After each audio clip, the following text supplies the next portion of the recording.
Shalom saudara-saudari yang dikasihi Tuhan Yesus Kristus.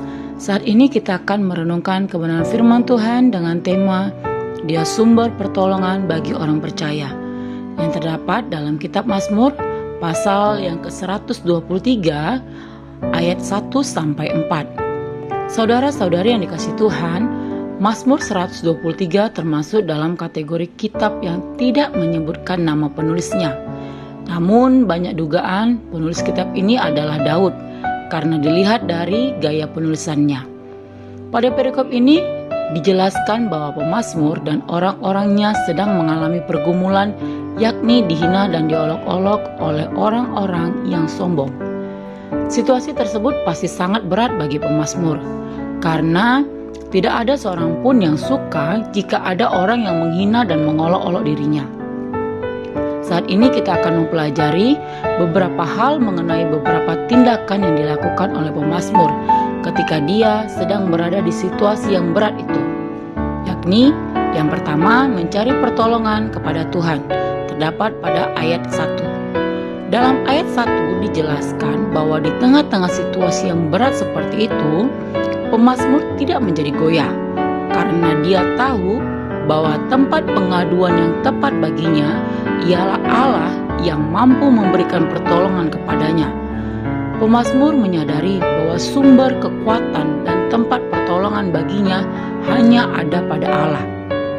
Dialah Allah yang bersemayam di sorga. Dia juga yang empunya kerajaan sorga.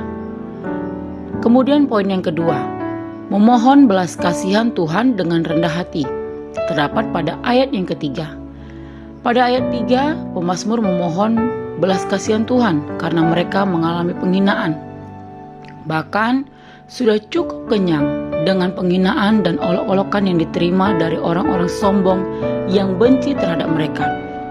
Pemazmur menggambarkan bagaimana dia memohon kepada Tuhan, seperti seorang hamba yang mengarahkan pandangannya kepada tangan tuannya. Demikianlah pemazmur menggambarkan dirinya. Hal ini mengartikan bahwa pemazmur sungguh-sungguh memohon belas kasihan dari tuannya. Seorang hamba tidaklah berhak atas dirinya sendiri, karena dirinya adalah milik tuannya. Setiap hamba atau pelayan selalu siap menanti dan menaati perintah dari tuannya.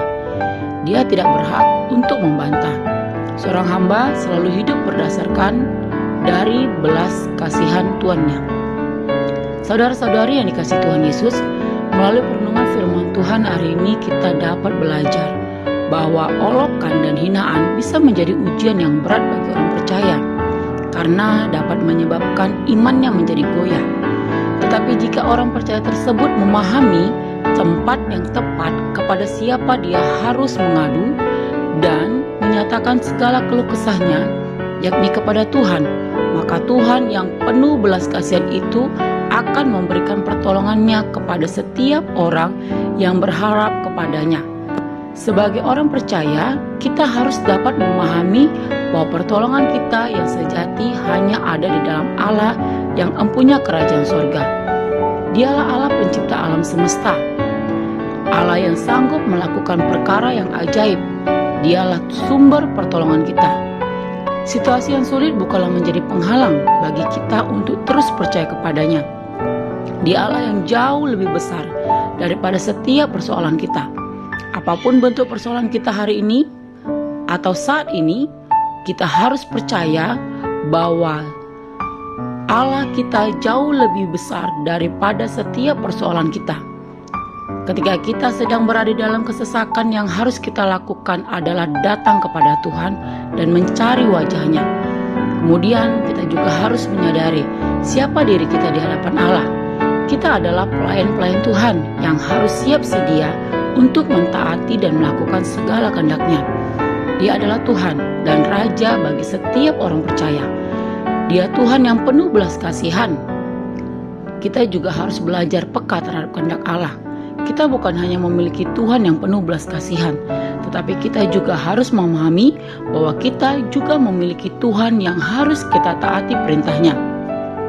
Walaupun sekeliling kita seakan-akan membenci kita, tetapi kita punya Tuhan yang penuh dengan belas kasihan. Dia Allah yang berdaulat, penuh atas segala ciptaannya.